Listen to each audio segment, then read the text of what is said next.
Like I said, welcome everybody. My name is Alfredo Ramirez. I am the COO and the co-founder of Prozl. For those of you who are new to our community, Prozl is a request for proposals or RFP platform and business development community that makes it easy for agencies and consultants of all backgrounds and all sizes to find and win new clients from RFPs. Prozl is the only online platform that vets and shares high quality RFPs and provides you with the resources and the educational opportunities like this webinar to win those RFPs. Before Prozl, I was in the same position as many of you. I was the founder and president of All Ross Digital, a digital communications agency that served environmental organizations, nonprofits, and foundations. And again, I dealt with a lot of the same problems that you all dealt with. And in launching Prozl and getting to know so many of you, one thing has stood out that won't come as a surprise to anyone. Business development is tough, and it's not always easy to get a return on your efforts, whether that return is a hard win or a soft win, like an interview, feedback, or even a new connection. And I get it, right? I felt this when I was applying to my first few RFPs. And even after winning several of them, it was still so intimidating to apply, following up and asking for feedback, especially when I didn't get the response that I wanted to get. So we've heard those requests, and to help you improve your ability to compete for RFPs and other business opportunities, we've crafted these events as a response to those requests. What are we talking about today? Today is a particularly fun one that I'm excited about. We're talking about certifications. Certifications can be a game changer. They can open doors to new opportunities and new markets. Now, whether you are considering the WOSB, the NMSDC, the WBENC, ByBlack, or other city and state certifications or federal certifications and acronyms that may or may be unfamiliar to you, what we're going to be talking about today will equip you with the knowledge and the strategies to navigate the certification process with confidence. Today's webinar is led by a certification expert and an awesome human being, Samantha Williams, who is the founder and the president of Melanated Business Coaching and 628 Digital Design. Samantha is going to spend part of today demystifying the certification process. She's going to offer practical advice, tips, and real-world examples to help you and your business stand out. And we're also going to be sharing some of the things that we've seen work for Prozl, as well as the agencies and the consultants that Prozl has worked with over the last 3 years. This is a small, fairly intimate group. Feel free to chime in the chat with questions, comments, anything that you want to talk about or maybe point out, just very much like you all did with your introductions. I'd love to see it. And we'll also have reserved time at the end for dedicated Q&A. With that, on to the main event. Samantha, please take it away. Thank you, Alfredo. That was awesome. I am happy to be here with the Prozl peeps over here. I want to get started. Before I start sharing my screen, I wanted to know, is there anyone who's currently certified? Do you have any business certifications? The MWBE, ByBlack, WOSB, HubZone, any of these?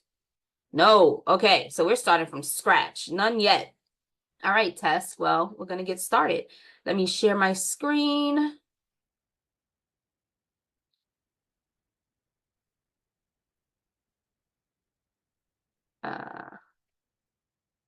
There we go. So as Alfredo was saying, I am Samantha Williams. My company is 628 Digital Design, where I like to say we drive innovation through digital content, marketing, design, and strategy. This is my bio slide that I like to share. You know, what makes me qualified? Who am I? What makes me qualified to teach on this subject? What do I do? Here's a little bit of my background. So in addition to 628, I also own a nonprofit.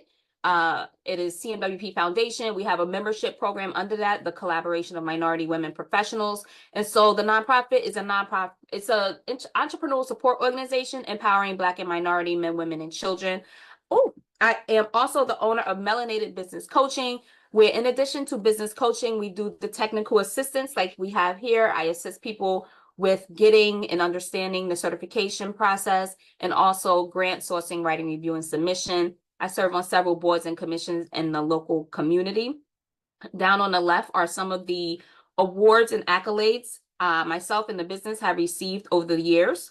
And on the right is that alphabet soup of certifications that we are here to talk about today. So these are all of my business certifications. You'll see like New York City, New York State, WBE, but I'm also certified WBE in 6 other states and 2 other cities. And the same for the NMSDC, and then we have WBENC with the woman owned. So we are going to dig into the certification process, and this is our agenda. As Alfredo said, I like to make it interactive. So if you have questions, feel free to throw them in chat, come off of mute if it makes it easier for you. But we're going to go through all of these things because there's a lot to unpack with your business certifications. So first and foremost is, I have to move you guys over here. You're blocking my screen. Okay. The benefits of certifications. So the main thing is you're increasing your competitiveness, because when you have a business certification, you're now part of this exclusive group of set-asides. The set-asides are the woman-owned small business, WBE, ByBlack is getting into that now. But with the set-asides, these agencies are saying, we want to only give this procurement opportunity to people who are certified. So even if you're a woman-owned small business, if you're not a certified woman-owned small business, you're not included in that exclusive set-aside program. There's also the inclusion in search databases. So when I was chatting with Alfredo, I was explaining to him how we gained our government contract. And so our government contract is with NOAA, and we are certified woman-owned small business, a WOSB. And that procurement was coming out only for certified women-owned small businesses. So when that procurement opportunity came out, the procurement officer contacted me directly because she found me in the database they have for the SBA. So she contacted me, she emailed me the notification and let me know it's coming out as a sources sought. I submitted it. She emailed me to make sure I submitted it. It came out as an RFP, and I knew that because she emailed me to tell me it was coming out as an RFP. She sent me the RFP when it was ready. And then you have a few weeks to work on it. She emailed me during that time to make sure I was submitting a proposal for that RFP. And then the day before it was due, I submitted it. She confirmed it. And then we ended up getting that contract. And that's because we were in that database. The same happens with, I'm in Connecticut. So we are a certified small minority business enterprise in Connecticut, and we're on that database. So we have people who contact us and say, we're going after this opportunity. Would you like to be a subcontractor? And that's because these organizations, a lot of them now have procurement goals where they want to make sure a percentage of their spend is going to these set aside organizations. And we're going to go through that more. So as you see, there are access to more opportunities. If you're not on the list, if you're not certified, you do not have access to it. But there's also, in addition to procurement, a lot of people think I get my business certification, I'm going to get a contract. No, I've been a certified woman-owned small business for almost 9 years. And we just got our first federal contract 2 years ago. It also got extended twice, so we're excited about that. But it's a long game. You have to be prepared and ready to maintain your certification year after year, maintain relationships that you're building, and be ready to hopefully obtain that procurement opportunity when it comes out. So networking and mentorship. I actually met my first mentor at a WBENC. WBENC, we're going to get into, certifies you at the national level as a women's business enterprise. So WBENC had a lunch and learn with one of their corporate members here in Shelton, Connecticut. And I ended up meeting my mentor at that lunch and learn. We both showed up. So that's another piece of it. You have to be present. We showed up, we interacted with each other, we exchanged information. She became my mentor. Then you have the professional development piece of it. I've completed certificate programs from Wharton School of Business, from CVS Health, from Waste Management. WBENC has tons of educational and professional personal development resources. and the NMSDC also. And so taking advantage of these trainings that are available to you. I just got notification this week. I was accepted into another WBENC program called We Grow. So there's tons of information available for certified businesses.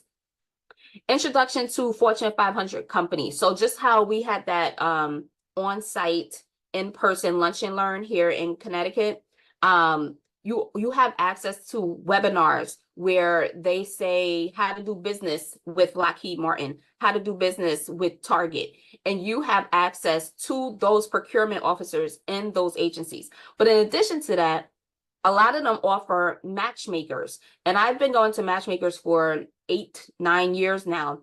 And the matchmaking events are really cool. Since COVID, a lot of them are online. And what the online system does is it takes the buyer, so the government or the corporate member, and they list the products and services that they are interested in buying.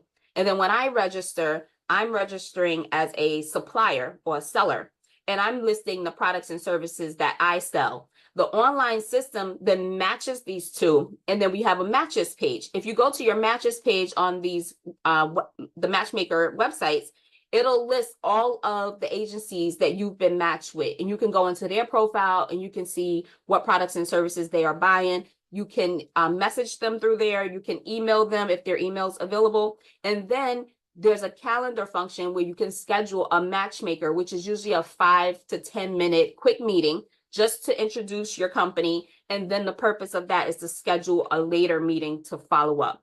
So those are some of the primary high-level benefits of certifications. I see we have some stuff in chat, so I'm just checking that right quick. Oh, the New York City MWBE process. Who is that? Jesse. So we're certified New York State, New York City. New York City is a lot easier than the New York State process. But if you can get through the New York State process, that will be really, really great. A lot of the city agencies, they want you to be certified with the city, but they also want you to be, the larger state agencies want that state certification. We actually, New York City MWBE process is managed through the Department of Small Business Services, and we are one of their past vendors. So we did editing and proofreading for some of the New York City guides, and that was also because we have the certification. So these are the different types of certifications that we're going to go over. You're welcome. We have the federal, that's the SBA, the national, that's WBENC and NMSDC. Then you have industry specific, and then we have ESG and sustainability. Which reminds me, I just blew right past my B Corp certification, which we're not really going to talk about B Corp because that's its own entity, and that is an arduous process that I think if you are mission driven, you should definitely look into it. And they also have a level program, which is for Black and Indigenous women who own businesses that want to become a certified B Corp. So look out for more information about B Corp. So federal certifications. I like to update the PowerPoint with the most recent information. So the government buys everything. Every single thing that's for sale, the government, they buy it in some way. So far this year, the government has spent almost $4.5 trillion total everywhere, which is an increase of 8% or 331 billion from the same time last year. So this is taking the data from the end of May this year. So October to end of May. So this is current state as of end of May. The government has spent $4.5 trillion. So if you're wondering if the government's ever going to buy from you, there's possibilities. And this is the government small business contracting scorecard. So last year, the government spent a total of 178 billion with small businesses. So those are those set-asides, the women-owned small business, veteran-owned, hub-zone, the disadvantaged businesses. Total of 178 billion was spent last year. And if you go to this website here, if you hover over it, it will actually tell you the actual percentage. So the government has goals that they want to reach. when it comes to spending with these different certified organizations. So these are the set asides down here: small business, disadvantaged, women owned, service disabled, veteran owned, hub zone. Red is the goal. Blue is if they achieved it. And so women owned small businesses, they have traditionally had a 5%. Hey, Tess, we love you too. Are you a B Corp? If not, you become a B Corp. Get in here. They've always had a goal of 5%. This is the first time I'm seeing that they reached the 5% spend with women-owned businesses. It's usually like 4.5 or 4%. Disadvantaged business enterprise, you could tell they reached that also. So remember, the federal contract that we have is a WOSB. So that's why she was so eager to contact me, because awarding us the contract helps the government reach their goals. So here you can see how much the government is spending. And this right here, just so you know, this is a prime contracting achievement. So the government tracks how many prime contracts meet these qualifications, and also how many subcontracts. A subcontract is if, so for instance, I'm working with a federal agency now. They are the prime. They're a huge multi-billion-dollar agency. They have contracts that they're going after, and they want to pull us in as a sub. So we would count as a sub under the federal government's subcontracting goals.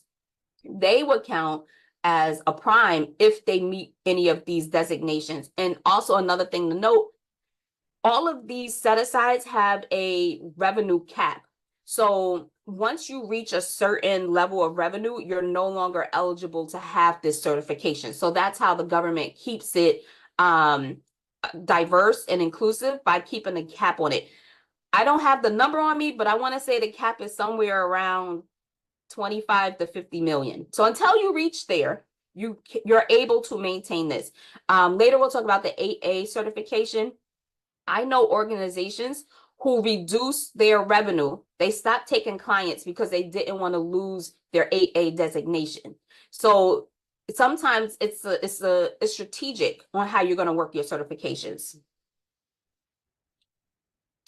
So here is the small business goals for 2024 for the U.S. government, and then it's broken down by agency. So you can see the different agencies on the left, and then you can see what their goals are. So these are their prime goals for each program. So small business, disadvantaged, disabled, veteran. And then over here on this side are the subcontracting goals. So they are all actively trying to reach their goals, and we wanted to go higher, right? How hard is it for the government to spend 5% of $4 trillion on women-owned small businesses? But apparently it's a little hard. So we want them to increase their goals, but they know it's not realistic for them. Here you can see how much the government spent per NAICS code. So NAICS code are your industry-specific codes. That's NAICS up here, NAICS code or PCS code. And so I tried to include some of the more service-based businesses, but you can see like research and development, the government spent about maybe 4 billion, 3.5 billion. Engineering services, same. Facilities support services, they're almost at 15 billion, right? So if you're in a facilities type business, in my nonprofit membership group, we have a janitorial business.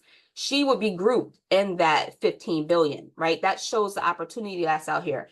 Administrative and management, that's one of my NAICS codes. So they're just under 2 billion.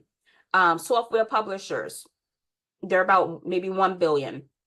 So this shows the type of spend the government is fueling and putting into those certified businesses. So when we look at the socioeconomic designations, these are some of the ones that I was talking through. You have the women-owned small business, economically disadvantaged women-owned small business, the certified disadvantaged business, you have your 8A, and then the veterans. You have veteran-owned and the service disabled veteran-owned. And then you have a veteran small business certification, which is the VET cert. There's also the Hub Zone certification. Hub Zone is going to vary. Everyone's not eligible for the Hub Zone. Hub Zone is based on the zip code, not even the zip code, the actual location of where the work is performed. So I live here and I may be eligible for certified HubZone, but my neighbor right next door may not be. And that's because of the government and how they specify who's eligible. So for my business, I live in a HubZone, but we're not eligible for HubZone certification because I have 3 other employees who I have to put in everyone's address, the exact address where they perform their work. They don't live in HubZones. So there's a percentage that the government needs of all staff. Once I believe it's 50 or 60%. Once you reach that, then you're eligible for HubZone. So if I end up moving people on my team, I add new people, I can keep going back to the HubZone website and checking to see if we're eligible now. The GSA schedule is a vehicle to doing business with the federal government, same as the 8A. The 8A is a 5-year program. Once you're certified, you have 5 years that you're in the program. Every year you have to do reporting back on it. And with the GSA schedule, it's a whole convoluted process to get on the GSA schedule. But once you're on the GSA schedule, there are opportunities that are only designated for those on the schedule. So there are many organizations working to get on the GSA schedule just so that they can have those opportunities. And then we have the small mentor protege program. That's through the SBA also. And with that, you as a small business will identify a mentor that you want to work with you during this program. And the mentor follows the rubric and the curriculum set up by the SBA to help you get contract ready, help you get procurement ready so that you're able to navigate those conversations, databases, and able to get those certifications and contracts. Any questions so far? So Tess, my creative operations manager, just told me she's in Milwaukee, and she just told me she became the marketing chairperson of the Be Local Milwaukee. So yes, stay connected with your Be Locals. So that was a lot to process with government federal contracting, but there are resources available for free to assist you as you're navigating this. So you have the SBA. SBA provides people resources to help you navigate SAM.gov. Is anyone here registered in SAM.gov already? Because that's a whole beast. But also SAM.gov is now being required for local, city, and state municipality contracting. So if you're not in SAM.gov already, go to SAM.gov and start that process. If you have issues with navigating SAM.gov, contact your local SBA office and they have people to help you. The same with the SBDC. That's the, so the SBA is Small Business Administration. The SBDC is the Small Business Development Centers. And the SBDC will assign you a person who will work with you as you're navigating corporate and federal contracting. SBA doesn't get involved on the corporate side. And then you have Apex Accelerators. Apex Accelerators were formerly PTAC, PTAC. Apex Accelerators also help you get set up in SAM.gov. They hold your hand with you. They can give you templates for capability statements. And they are really great resources. Apex, I love our Apex Accelerator here in Connecticut. I went from using them as, needing help, not knowing what a capability statement was, not understanding the GSA schedule, navigating the federal landscape, to now I also facilitate webinars and training for them. So I think that went full circle. Are there any options for women-owned businesses where they own 50%? All the ones I have seen have to be 51%. All of them have to be 51%. That's Eric. Women have to be certified as a woman-owned small business, women have to be majority owner. So if it's split 50-50, you're not going to get certified as a woman-owned small business because it's not technically a woman-owned small business. It's shared.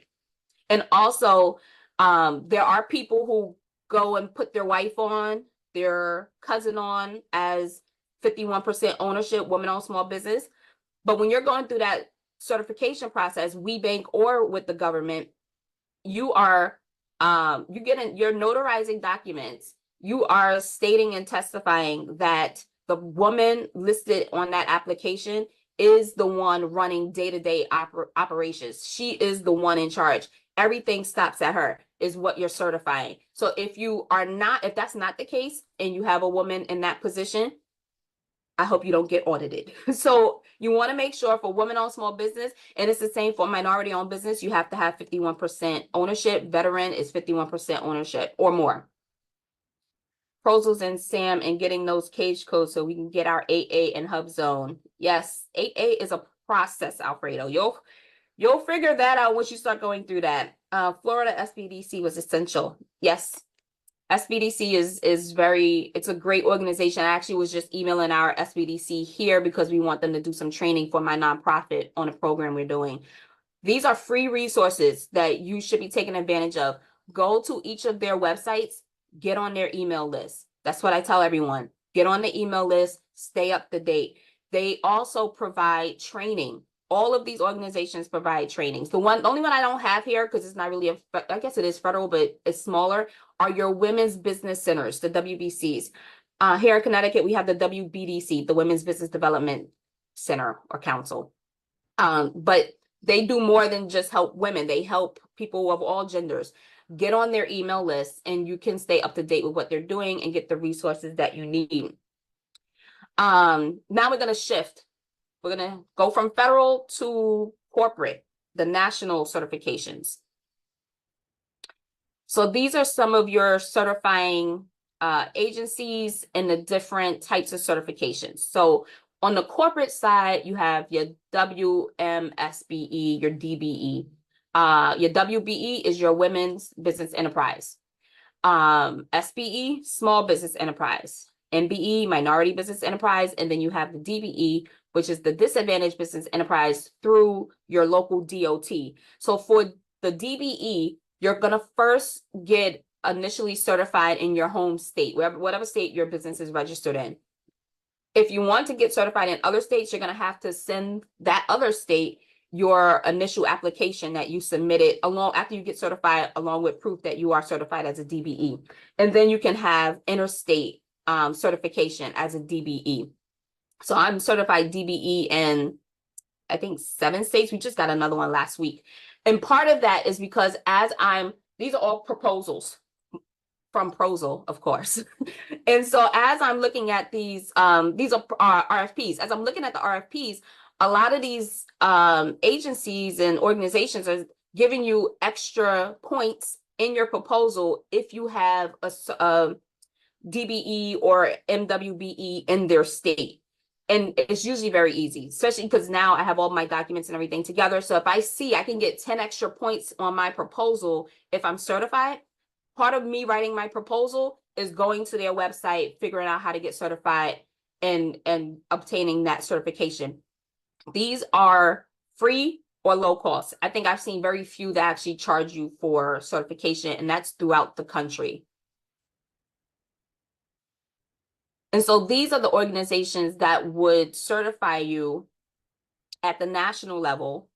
These are the corporate ones for MWBE, right?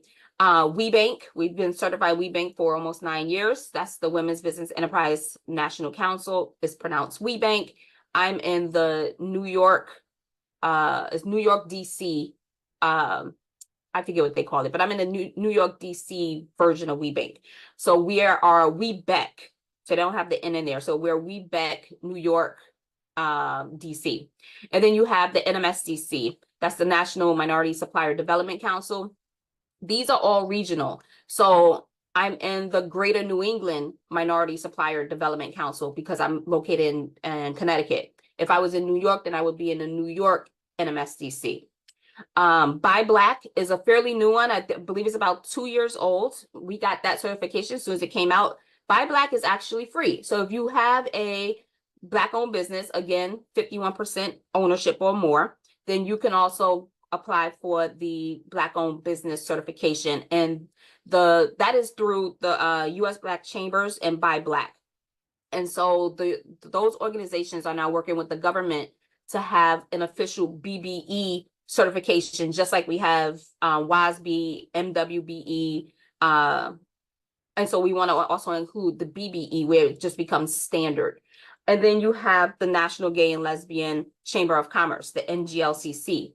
So if you fall under that category, that's an additional certification that you can get. You do want to keep in mind that all of these cost money, except for ByBlack. All of these cost money. I want to say WBENC is about $300. NMSDC is about $500. And the NGLCC is about $300 also. So as you're thinking about your certifications, you also want to be thinking about your business budgets and how much do you have prepared to spend on your certifications, knowing these also renew annually.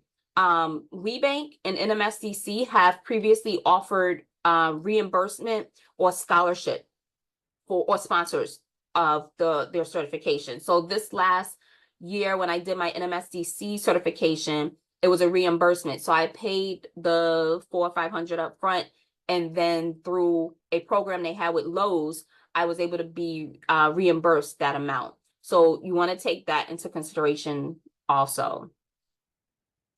Any questions? Tess says, how do we be strategic about which to join? Which will be the highest ROI? So you want to think, remember the slide I showed in the beginning with the different benefits? You want to think about which ROI is most important to you. One thing I do recommend, though, is starting with these free certifications, because this is going to get you familiar with the process. This is going to help you get your documents together, understand what they're looking for, get used to getting documents notarized. Sometimes you have to write, they'll ask for things you just don't have. So then you'll learn, right? You go through the process. They're asking for me for this. I've never even heard of this. So you communicate with them. I don't have this. And then they may say on company letterhead, just state that this is non-applicable to our business, and then go get that notarized, and then upload it to the system, and then wait for a response. So it's a whole process, but getting your free certifications first will get you exposure to it. It'll get you access to it where you can start to understand what's expected. And then once you start with the free, then you probably want to dip into and also the federal certifications are free. So federal, local, city and state, and then the paid national, if you're worried about ROI, expense, things like that. You also want to think about where's your target audience. If you plan on primarily doing business with the federal government, then you want to start with the federal government. Those are free. So you do your women-owned small business, your disadvantaged business, and you get those certifications. Government usually asks for a lot more information, especially when you go through the AA process, than the corporate. So you want to think about, once I get this and we think about the benefits, am I immediately looking for a contract? Am I hoping to get into community so I can network with other small business owners? Do I want to meet the networking events? Is that most important to me, because I can learn directly from people in those organizations what they're looking for. So identify what's important to you. How are you measuring your ROI? And also remember, just because you have a certification doesn't mean you're automatically getting the contract. I've been in business 9 years and I've learned that. So Samantha, I got one question as well, just on this, and it carries on Tessa's question, which is, are there any of these certifications that open up doors or make it easier for follow-on certifications, kind of like the New York example? Whether it's because either you've already collected those documents or by virtue of that certification, it is something that you can prove to say, I already got this certified at this level. Can I get the certification at this other level? Great question. And I would say it is helpful when you are trying to obtain like MWBE certification in another city or state. Because they will ask for, sometimes they call it the interstate. There's like there's another term they use for it, where they will they will quickly process your application because you've already proved that you have these certifications already. So WBENC is an example of that. If you get certified as an MWBE and you submit that, fast track it. That's what they do. They fast track your application because some of these applications can take months to process. And before it even gets to the back and forth exchange of we need this, you're missing that, I need this tax return. Before they even process it, it could be 2 to 3 months. And then they put you into the system. Port Authority certification opens the door to New York City and New York State, and that's through the fast track. So we also have the NFTA with the Port Authority in New York. They will fast track it. I want to say, no, it's not Con Edison. Metro North has one where if you have the New York City, New York State, you can also be fast tracked. But see, those are like sister agencies. They're all in the state of New York. So when they're like that, the other thing is the DBE. Once you have a DBE, that was a very long process with the DBE. One thing I don't have in here is these certifying agencies do site visits. So before COVID, they came to my house to do site visits to see who was actually running the business. So we talk about the 51% ownership and making sure if it's a woman, there's actually a woman in charge that's doing it. Now they're doing virtual site visits. So we get on Zoom, I show them around, I tell them this is where the magic happens. We have the desk, we have file cabinets, and I'm the one here doing the tour. I'm the one who submitted the application. And so that's their proof that you have successfully proved that you meet that set aside criteria. This was an issue with the federal government because the WOSB, Women-Owned Small Business, was previously a self-certified process.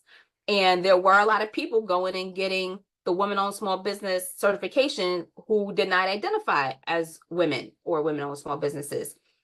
And now because of that, the WOSB, Women-Owned Small Business certification, is through a third party. So when WBENC also does the SBA's Women-Owned Small Business. So when I apply to renew my WBE with WBENC, I'm also selecting, yes, I also want to apply for the Women-Owned Small Business certification. And then they will oversee that. They'll do the documentation check and all that. And then once I'm awarded, then I need to go into the SBA certify website and upload my certificate that proves I've been granted certification this year. Jesse says, I've been advised to complete New York City MWBE, then go to New York State and Port Authority. Do you have any insights how difficult it is and what the processes look like? New York City is definitely a lot easier than New York State. New York State is done in Albany, I believe. Like you could tell it's a disconnect from the city to state. New York City is, all of them use, when you get into the certification system, they all use the same system, all of them. So if I go into the certification system, I can see every single one of my certifications throughout the entire country. Once you're in there, you can reuse a previous application. That way you're not redoing it all over again. So if you're doing New York City and then New York State, I would replicate that New York City application for New York State. The New York State asks for more information. It's very challenging. They don't make it easy. It's like the AA. They don't make it easy to get New York State certified. But once you get it, you're in. The only thing I would say is when you're going through the certification application process, build relationships with the certifying people, the person who's on the opposite side of the email.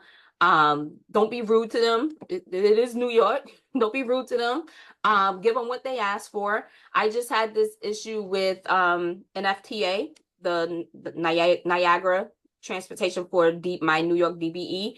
And with them, the issue was with DBE, you don't have to do a new application every year. You have to do an affidavit of, I forget what it's called, but it's some kind of affidavit you have to put in to say recertification affidavit, nothing has changed in the business. My NAICS codes are the same.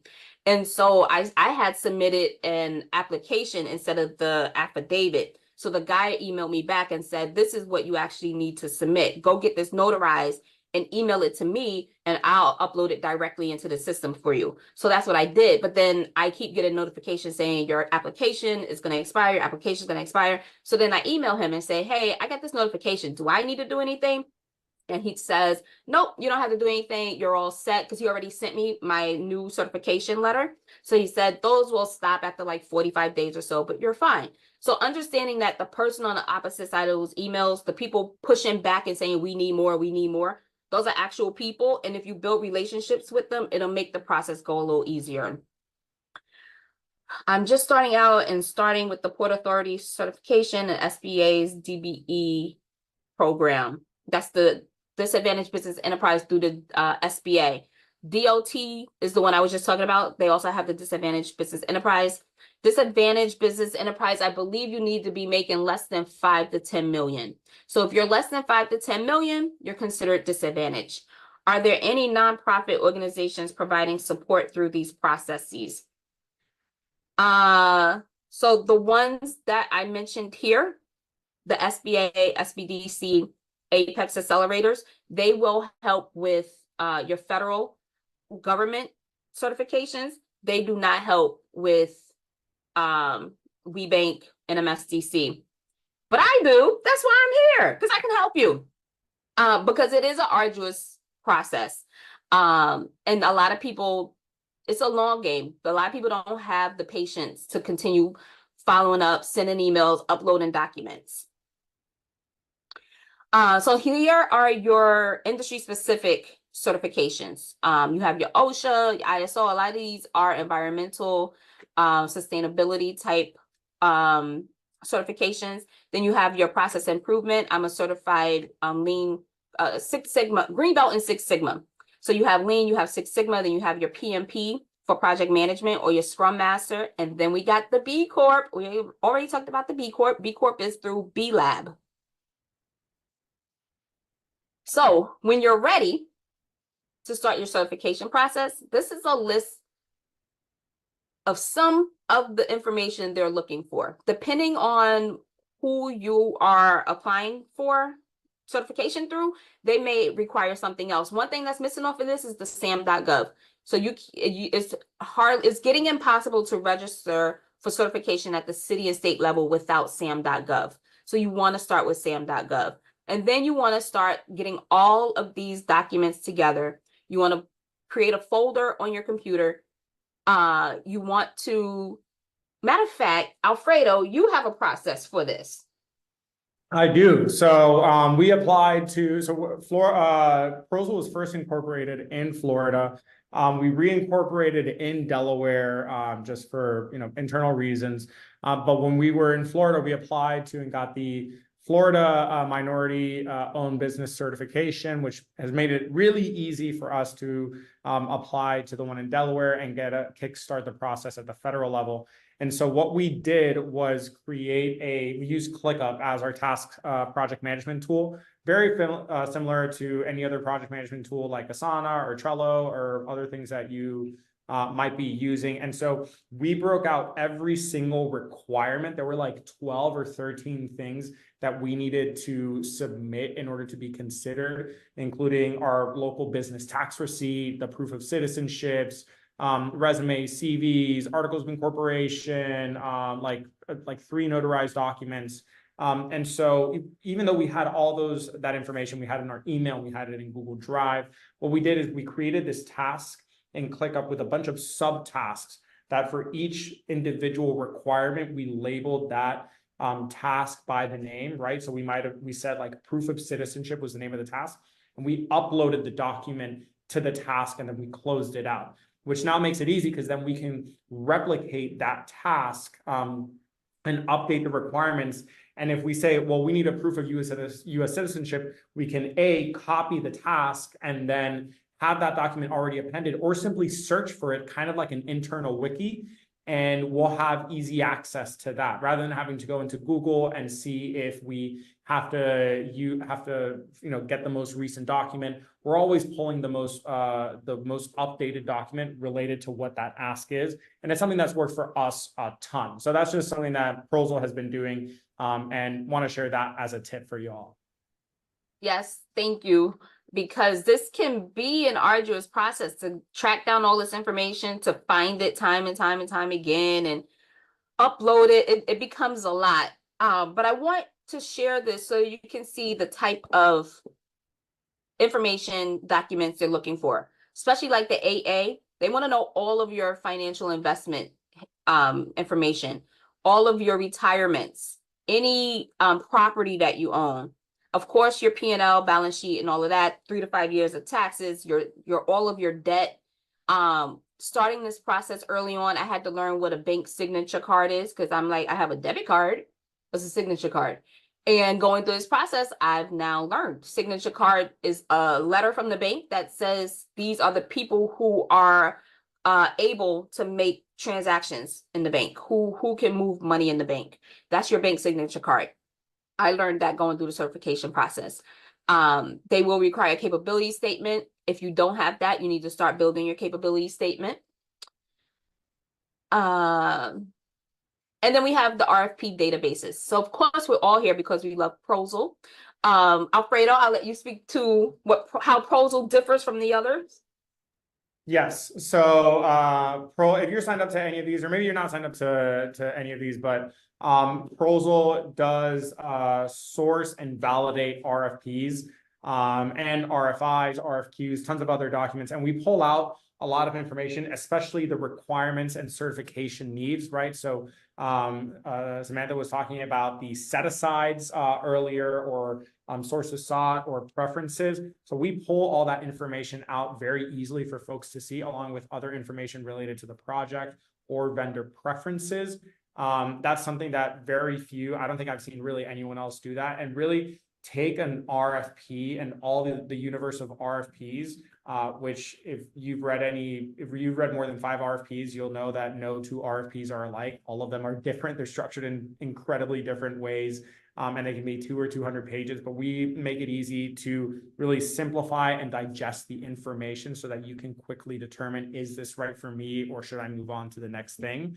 One thing I'll note, a lot of these sources, including SAM, Instant Markets, are ones that you will find on Prozl. We're working to get all of these and more on there by the end of the year. And if there's anything that you ever see on Prozl that you would like, that you don't see on Prozl that you've seen elsewhere, let us know. We're happy to find a way to build a partnership with that organization so we can bring their materials on there and you can see it in the Prozl format. And moreover, if you see a private opportunity, something that you do not want to share with other people, you just want to see it for yourself, you can also send it our way. We can upload it as a private opportunity that will only be available to you. And you can also see that in the simplified Prozl format. Awesome. And I will say I am registered on all of these databases. Just like I tell you, go to these websites, get on their mailing list, register. And I don't see any of those services that Alfredo just mentioned offered through any of these other database services. So you want to, when you're on these, just like Prozl, you do want to make sure that you are inputting the correct industry codes, your NAICS codes, the best keywords to match to those opportunities, any of those solicitations that are out there, because you don't want to miss them. And you're going to miss them if you're not putting in the right information. It's only going to feed you what information based on what you gave it. So always use the right keywords. So now that you have your certifications, you want to market it. You want to share it, just like I got this B Corp down here. You want to share it. You want to let everyone know you are certified. So include it, of course, in your RFP proposals. I'm certified in a lot of places. So in my RFP on page 1 of the company overview, the last paragraph outlines every single certification we have. You want to add it to your website. So I do also, on the bottom of my website, have all of the certifications listed. You can also include the logos of those certification agencies. Use social media hashtags. I use hashtag MWBE, WOSB, DBE, and just incorporate it. Of course, certified B Corp, because people follow hashtags. So they don't even need to follow you. They can follow your hashtags. Oh, we have it on the website twice. Add it to your marketing materials. So I don't think I have any business cards in here. On the back of my business cards, it lists all of the logos so that people can see that I'm certified. Add it to your capability statement. So the WBENC, the NMSDC, the SBA, If you have HubZone, if you have veteran business, whatever certifications you have, you want to make sure you have logos and you want to update those. The SBA just updated their certification logos. So you want to make sure you're keeping up to date with the logos, the imagery, and how to communicate your certifications. We talked about attending the matchmakers and networking events and letting people know we are certified. Attending agency conferences. So the NMSDC and WBENC, they do national conferences every year. You go with your marketing materials that have your certifications on there, and it's an easy way for you to market and let people know by easily looking at this that you are also certified. And we mentioned registering in the different databases using your NAICS codes and your industry codes. You're welcome, Jesse. And so this is my information. I'm here to assist you. We do provide technical assistance, and what I do is hold your hand through the entire process for it. All you have to do is give me your documents, answer some questions I may have, and then I'm the one going into the system and I do the certification process for you. I communicate with the agencies and provide any updates. The only thing I would need from you is to go get your documents notarized and then send that to me, and then I take care of the entire process, and you don't have to worry about any of this. And then we just have questions. Thank you, everyone. I'm glad you came. Shout out to my mother who attended. Thank you, Alfredo, for having me.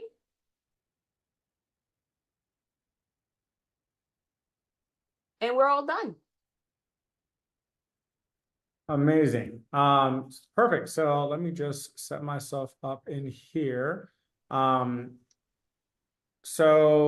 Like Sammy said, we got a few minutes. We can definitely take in a few questions. So feel free to take yourselves off mute, or write in the chat. I know some folks are dropping off. So as you're dropping off, I will note there is a survey. Would love for you all to take that survey as you're heading out, if you have to head out right now, so that we can get feedback for a proposal on these events. And so Sammy here can get feedback on the presentation as well, and we can continue to improve this. But all right, we still got a few people in here. I definitely have a few questions. I've already got to ask one, but is there, Sammy, I guess the one that you kind of alluded to earlier, but I know a lot of the folks that that sometimes use Proposal or are even part of these webinars work only with social impact clients, nonprofits, private companies. Is this something that they should think about when it comes to their client work? You definitely want to think about it, because these RFPs are looking for certification.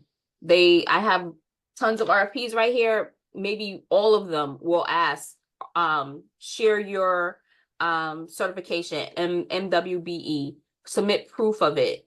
I have now some of these RFPs are even asking for your ESG and sustainability.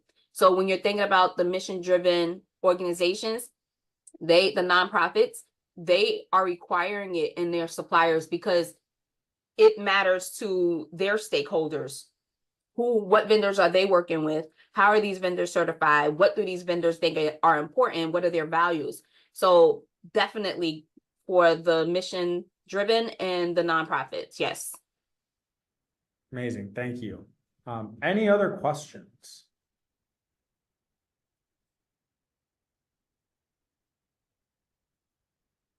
No, well, thank you. I'm honored to be here. This was a great session.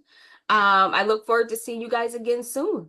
Amazing, Sammy. Thank you so much for joining us, y'all. Thank you so much for being here. We'll send an email out tomorrow with the recording with all the resources mentioned here. If anyone has any questions, feel free to reach out. Sammy did drop her info in the chat. You also have my info, and you'll be getting that email from me. Otherwise, y'all have a wonderful and fantastic rest of your week. Have a wonderful weekend, and we'll all be in touch soon. Thank you. Take care, everyone.